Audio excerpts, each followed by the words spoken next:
Hello everyone, this is Rajan. Well guys, आज की video में मैं आपको बताने जा रहा हूँ कि हम इंट्राडे ट्रेडिंग कैसे कर सकते हैं और एक अच्छा पैसा जो है इंट्राडे ट्रेडिंग से कैसे बना सकते हैं। गाइस, ये वीडियो उन नए ट्रेडर्स के लिए काफ़ी यूज़फुल है जो ट्रेडिंग करने के लिए मार्केट में आए हैं लेकिन किसी न किसी कारण से वो लॉस जो है बुक करते हैं। तो इस वीडियो में हम बैंक निफ्टी और स्टॉक तीनों के बारे में इंट्राडे ट्रेडिंग कैसे कर सकते हैं गाइस, वो मैं आपको बताऊंगा। तो सबसे पहले बैंक निफ्टी की बात कर लेते हैं। तो इंट्राडे ट्रेडिंग करने के लिए हमने 5 मिनट का टाइम फ्रेम लगा रखा है और मैंने अपने कल की वीडियो के एनालिसिस में कहा था कि मार्केट जो है बैंक निफ्टी जो है कंटिन्यू 6 दिन से सेलिंग दिखा रहा है। तो कल के दिन यानी आज यानी फ्राइडे के दिन एक हमें बाउंस बैक जो है ऊपर की ओर बनता हुआ दिख सकता है। अब इंट्राडे ट्रेडिंग कैसे कर सकते थे, चलिए देख लेते हैं। मार्केट जो थी आज गैप अप ओपनिंग हुई जो कि एक्सपेक्टेड थी। गैप अप ओपनिंग होने के बाद जैसे कि मैंने अपने पिछली वीडियो में बताया है कि आप सिंपल एक इंडिकेटर का यूज़ करके कैसे जो है पैसे बना सकते हैं गाइस। तो एक्सपोनेंशियल मूविंग एवरेज का हम यूज़ करेंगे, इसको हम 5 डे का कर लेंगे और इस इंडिकेटर से हम कैसे बाय और सेल कर सकते हैं। लेकिन गाइस, सिर्फ इंडिकेटर लगाने से अगर इतना आसान होता है इंट्राडे ट्रेडिंग से पैसे बनाना तो हर कोई पैसे बना लेता है गाइस। इसके पीछे जो सबसे इम्पोर्टेंट चीज़ है गाइस वो है पेशेंस और आपका माइंडसेट और आप किस तरीके से अपने रिस्क को मैनेजमेंट करते हैं। तो ये हमारी मार्केट ओपन हुई सुबह, ये पहली कैंडल हमारी 9:15 की। मार्केट हुई gap up opening. Gap up opening होने के बाद ये हमारी मूविंग एवरेज है 5 दिन की एक्सपोनेंशियल मूविंग एवरेज, और पहली कैंडल जो थी इससे जो थी अलग थी। इसके बाद इसका लो ब्रेक हुआ, एक सेलिंग का प्रेशर दिखा लेकिन वापस इसने बाउंस बैक किया और एग्जैक्ट ये जो एरिया है गाइस, जहाँ से जिसे हम कह सकते हैं एक सप्लाई एरिया, जहाँ से सेलिंग हमें देखने को मिली। तो आपको इन पॉइंट्स का काफ़ी ध्यान रखना है गाइस कि जिन एरिया से आपको सेलिंग दिखी हो उसको मार्क करके रखना है, जिन एरिया से आपको बाइंग पहले हो रखी हो उस एरिया को आपको मार्क करके रखना है। फर्स्ट पुल बैक में कभी भी आप बाय या सेल नहीं करते। सपोज़ आपको सेलिंग का प्लान करना है, कभी भी फर्स्ट पुल बैक हो उसमें आप सेल मत कीजिए। जब वो वापस नीचे की तरफ आए सेकंड पुल बैक में आप बाय या सेल करेंगे तो आपको जो है एक अच्छा मूवमेंट जो है उस डायरेक्शन में देखने को मिलेगा।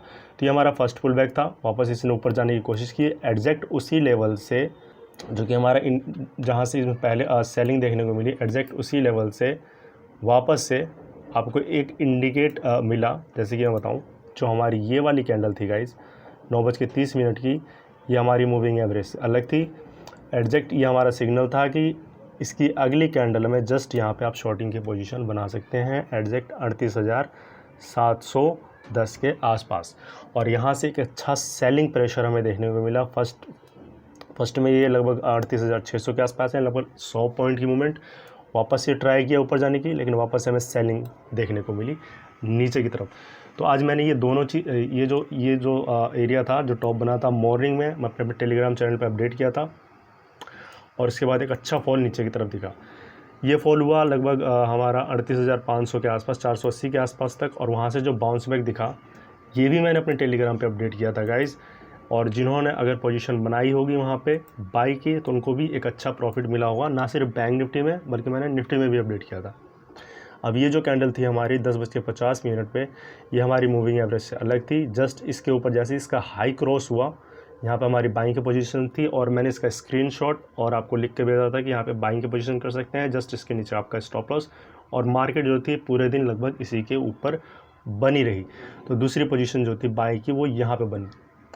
तो ये दो पोजीशन जो थी बैंक निफ्टी में आज के दिन बनी थी जो बेस्ट ट्रेड हो सकता था गाइज, और जिसने भी ये ट्रेड किया होगा नो डाउट एक अच्छा प्रॉफिट इंट्राडे में बनाया होगा। अगर मैं काउंट करूँ यहाँ से लगभग 38,700 से 38,500 लगभग 200 पॉइंट, और अगर किसी ने बाय किया होगा 38,520 से लगभग मान के चलते हैं इसके हाई तक अगर कोई रह गया होगा तो वापस से 200 पॉइंट डाउन साइड और वापस से 200 पॉइंट अप साइड, यानी लगभग 400 पॉइंट इंट्राडे में काफ़ी ज़्यादा होते हैं गाइस। पर मेरा मानना है अगर आपको एक ट्रेड बढ़िया मिल जाता है, चाहे किसी भी साइड हो या फिर डाउन साइड हो या फिर बाय साइड हो, तो आप बस उसको बुक करके अपना टर्मिनल बंद कर दीजिए। सबसे इंपॉर्टेंट है गाइस कि आप अपने इमोशन पे कैसे कंट्रोल करते हैं। अगर आप अपने इमोशन पे कंट्रोल करके इंट्राडे ट्रेडिंग करते हैं तो आप नो डाउट एक अच्छा प्रॉफिट जो है वो मार्केट से बना सकते हैं। कभी भी जो मार्केट होती है गाइज, जब भी इसको ऊपर जाना होता है तो डायरेक्ट ऐसे बाय मूवमेंट नहीं दिखाती है गाइज। सेलिंग में डायरेक्ट फॉल होता है मार्केट में, लेकिन जब बाइंग की यानी मार्केट को जब ऊपर जाना होता है तो वो स्लो एंड स्टडी ऊपर बढ़ती है गाइज, या फिर वो थोड़ी देर कंसोलिडेट करेगी कुछ रेंज में, उसके बाद फिर वो अपसाइड मूवमेंट दिखाएगी। ये जो एरिया था गाइज निफ्टी में भी इसी एरिया के आसपास हमें दिख रहा था कि यहाँ पर जो बायर्स हैं वो इकट्ठे हो रहे हैं, और उसके बाद फिर वापस से हमें बाइंग ऊपर की तरफ देखने को मिली।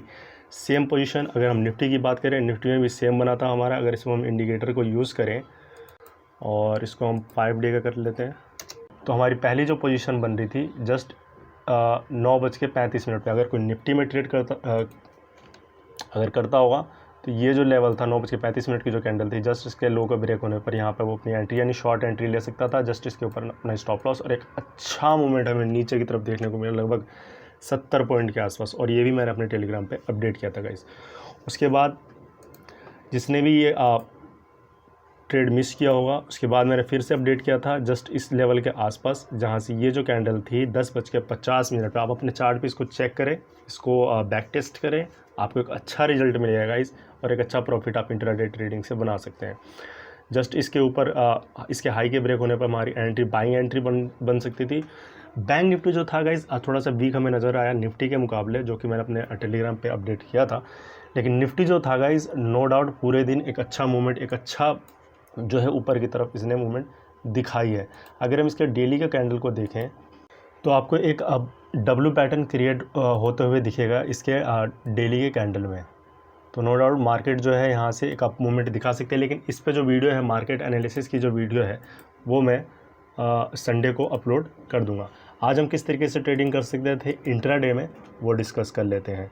तो निफ्टी में भी हमारे 2 ट्रेड बन रहे थे। एक हमारा बन रहा था इस लेवल के आसपास। अगर मैं वापस इस पे इंडिकेटर को यूज़ करूं तो एक जो ट्रेड बन रहा था गाइज हमारा मॉर्निंग के टाइम पे, जो कि शॉर्टिंग का पोजीशन बन रहा था, ट्रेड बन रहा था, और एक हमारा ट्रेड बन रहा था जस्ट इसके आसपास जो कि एक बाइंग का पोजीशन बन रहा था। नो डाउट जिसने इस लेवल के आसपास तक भी अगर होल्ड करके रखा होगा यहाँ पे बाय करके, तो उसको भी एक अच्छा प्रॉफिट मिला होगा। और जिसने 18,000 के ऊपर अगर ये सस्टेन कर गया होगा, वहाँ पे भी अगर किसी ने बाय करा होगा तो उसको भी एक अच्छा प्रॉफिट जो है ऊपर की तरफ देखने को मिला होगा। तो ये कुछ चीज़ें हैं प्राइस एक्शन के बेसिस पे जिसको हम अपने इंट्राडे ट्रेडिंग में यूज़ कर सकते हैं। अब कुछ लोग जो हैं वो स्टॉक में ट्रेडिंग करते हैं गाइस, तो उसमें भी डिस्कस कर लेते हैं। कल मैंने कुछ स्टॉक्स भी दिए थे जिसमें से एक इन्फोसिस भी दिया था, और इन्फोसिस को मैंने कहा था जो नीचे के लेवल पे ये डेली कैंडल है, नीचे के लेवल से बाइंग देखने को मिली थी। तो मैंने इन्फोसिस में कहा था कि अगर ये 1740 के ऊपर निकलता है तो एक अच्छी बाइंग हमें ऊपर की तरफ देखने को मिल सकती है। और आज इन्फोसिस जो है लगभग 3.3% के आसपास जो है इसमें बढ़ोतरी हमें देखने को मिली है। इंट्राडे ट्रेडिंग में कैसे हम इसको बाय कर सकते थे वो डिस्कस कर लेते हैं गाइस। तो ये हमारी मॉर्निंग की कैंडल थी। पहली हमारी जो कैंडल थी वो बुलिश कैंडल थी, और लगभग 1740 के ऊपर इसने सस्टेन किया। उसके बाद एक बाइंग दिखी।